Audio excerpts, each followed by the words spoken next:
어서오세요. 괴담 들려주는 낚시꾼 괴담노 괴담14입니다.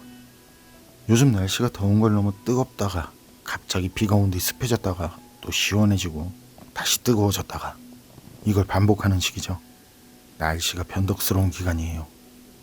담배님들 모두 피해 없이 항상 무탈하시고 아프신 곳 없이 늘 건강하시길 바랍니다. 그런데 이런 시기 이런 사연이 맞나 싶은데 좀 살벌한 귀신 얘기가 어울릴 것 같은데 말이죠. 그래도 이번 사연은 어떻게 보면 슬프고 어떻게 보면 또 귀신 이야기보다 오싹한 이야기가 될 것 같아요. 이번 이야기는 일본 괴담 채널에 올라온 사토시의 기묘한 경험담입니다. 그럼 일본인 사연자 사토시의 기묘한 이야기 괴담14의 시점으로 떨어보겠습니다.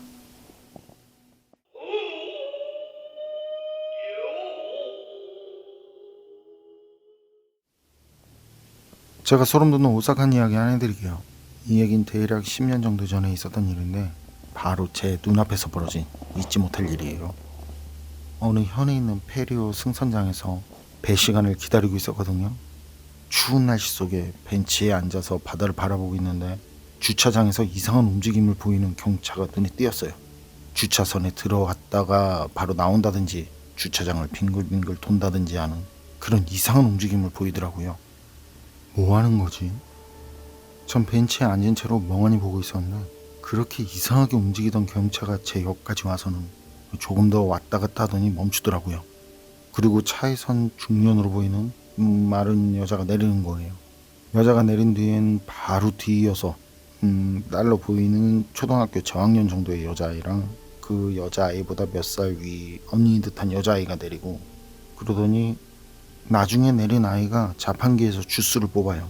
그러고 같이 내린 중년 여자에게 주스를 건네는 모습. 전 그 모습을 보곤 자판기를 찾고 있었나 하고 생각했죠. 그리고 그 뒤로는 더 이상 관심을 두지 않았고요. 잠시 뒤에 경찰차가 주차장 쪽으로 침입해 들어와요. 그러고는 바로 페리오 승선장 건물 옆까지 와서 건물 옆에 차를 붙여 세우고, 그 차에서는 나이가 있는 경관하고 젊은 20대 초반 정도의 경관이 내렸어요. 한량한 모습인 걸 보니 사건 때문에 온 것 같아 보이지는 않았고, 둘은 가볍게 웃는 모습으로 대화를 나누면서 천천히 건물 안으로 들어가더라고요. 그때가 연말이니까 그냥 점검차 들른 것이겠거니 싶어요. 그 뒤에 저도 이제 슬슬 안으로 들어갈까 생각하면서 일어나는데요. 그때 주차장 쪽에서 타이어가 지면을 헛도는 소리 있죠? 막 끼리릭 하는 괴능, 그런 소리가 들려오는 거예요. 전 그 소리에 반사적으로 돌아봤고, 그랬더니 좀 전 그 경차, 중년 여성하고 여자아이 둘이 내렸던 이상한 움직임을 보였던 그 경차가 엄청난 속도로 달리고 있었어요. 바다를 향해서. 그리고 슬로모션처럼 경차는 천천히 구조물 끝에서 날아가 떨어지더니 앗하는 사이에 앞부분부터 물속으로 처박혔고요. 전 그 모습에 잠시 멍해 있다가 누군가 외치는, 차가 바다로 떨어졌다는 고함 소리에 정신을 차렸는데요. 이미 그땐 그 근처 주위에 있던 몇이 구조물 끝부분으로 달려가는 모습이 보이더라고요. 저도 생각보다는 몸이 먼저 움직이고 있었고요. 그 경차가 빠진 바다 쪽으로 말이죠. 차가 빠진 곳에 가서 보니까 그때 경차는 수면 위로 엉덩이 쪽을 내민 채 둥둥 떠 있더라고요. 저도 그렇고 거기 있던 사람도 모두가 그 광경 보면서 다들 어쩌면 좋지를 어째 이런 말들을 하는데 정작 나서는 사람도 없고 실제로 어찌해 볼 도리가 없는 상황이었죠. 그저 파도 속에 둥실둥실 떠있는 그 하얀 경차를 바라보고만 있을 뿐이었어요. 그때 페리오 승선장 건물에서 종업원으로 보이는 사람하고 좀 전에 들어간 경관 있잖아요. 그 두 명이 달려왔는데요. 하지만 그들도 뾰족한 수가 없었죠. 구조물 끝에서 멍하니 서 있을 뿐이었어요.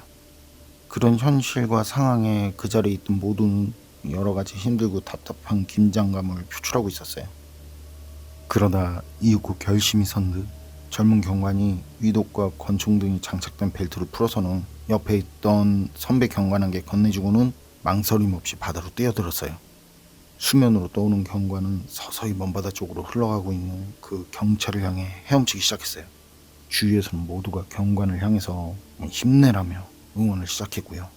물론 저 역시 저 자신도 모르게 힘내요를 외치고 있었어요. 바다로 뛰어든 경관은 물속에서 나왔다가 다시 물속으로 들어갔다를 반복하면서도 계속 헤엄쳐 나아갔어요. 그렇게 힘들게 경차까지 겨우 도착. 그리고 차체를 잡고 뒷요리 위로 기어 올라가는 모습. 경차는 경관이 올라가도 그때까지 아직 둥둥 떠 있었어요. 그 모습에 제가 있는 곳에서는 그 사람들의 큰 환호성이 울렸고요. 차에 올랐던 경관은 창너머로 뭐라고 고함치더니 뒷문을 열려고 손잡이를 조작하는 듯한 모습이에요. 그런데 문이 열리지 않는 것 같아요. 차체가 떠 있는 걸로 봐서는 안에는 아직 공기가 있겠지만 그렇게 생각하고 있는데 갑자기 경관이 창을 주먹으로 내리치는 모습. 그리고 그러면서 몇 번이나 계속 중간중간 끊기긴 했지만 경관이 큰 소리로 고함치는 소리가 들려왔어요. 그리고 창을 내리쳤다 올리는 경관의 주먹은 멀리서 봐도 빨갛게 피로 물들어 있다는 것을 알 수 있을 정도였는데요. 그럼에도 경관은 멈추지 않고 계속 주먹으로 창을 내리치고 있었지만 좀처럼 깨지지 않았어요. 그때 바다에서 조업하고 있던 어선이 그 상황을 알아차린 건지 아주 빠른 스피드로 달려오는 모습이 보이더라고요. 어선이 경차 바로 근처까지 왔을 땐 이제 구조되는구나.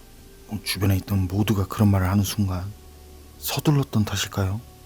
어선이 경차와 충돌했어요. 그리고 그 충격에 바다로 튕겨나간 경관. 게다가 밸런스가 무너진 탓인지 경차가 서서히 가라앉는 모습. 그리고 구조물에서 바라보던 많은 사람들 앞에서 경차는 빠른 속도로 파도 속으로 사라지고 말았어요. 결국 경차에서 빠져나온 사람은 아무도 없었어요. 얼마 후 어선에 구조된 경관이 육지로 돌아왔고요. 그때 걷지도 못할 정도로 기진맥진한 젊은 경관에게 지켜보던 모두는 박수를 쳤어요. 저 또한 손이 아프도록 박수를 쳤어요. 비록 구조는 하지 못했지만 충분히 노력했다고 말하는 사람들. 그런 사람들 앞에서 경관은 잠시 멍하니 경차를 삼킨 바다를 바라보다가 지면에 쓰러지듯 엎드려서 큰 소리로 울기 시작했어요. 엄마가 아무리 말해도 애들을 놓지 않았어. 애들이 울면서 손을 내게 뻗었는데도 애들을 놓지 않았어. 그때 경관이 하는 그 말을 듣고 저는 물론 그 주변 사람들 모두는 경차를 집어삼킨 그 바다를 바라보며 조용히 흐느끼고 있었어요. 사토시 사연은 여기까지인데요.